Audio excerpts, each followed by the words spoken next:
राम राम शेतकरी मित्रांनो, शेतकरी दादा यूट्यूब चॅनलमध्ये आपले सर्वांचे पुन्हा एकदा स्वागत आहे। आज आपण बघणार आहे सोयाबीनचे बाजारभाव।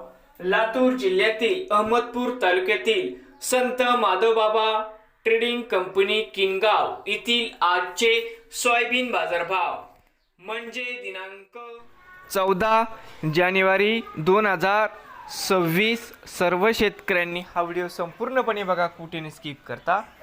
सोयाबीन दरामध्ये होत आहे चांगली वाढ। तर मित्रांनो, आजचे चालू खरेदी सोयाबीन बाजारभाव। मित्रांनो, या ठिकाणी तुम्हाला सोयाबीनचे पेमेंट लगेच पाहिजे असेल, किनगावमध्ये आज सोयाबीनला 5120 रुपये क्विंटल। किनगावमध्ये आज सोयाबीनला बाजारभाव मिळत आहे। तर मित्रांनो, आजचे लातूर जिल्ह्यातील अहमदपूर तालुक्यातील किनगाव येथील आजची सोयाबीन मार्केट रिपोर्ट। नवीन आले असाल तर शेतकरी दादा यूट्यूब चॅनेलला सबस्क्राईब करा रोज सोयाबीनचे व्हिडिओ बघण्यासाठी।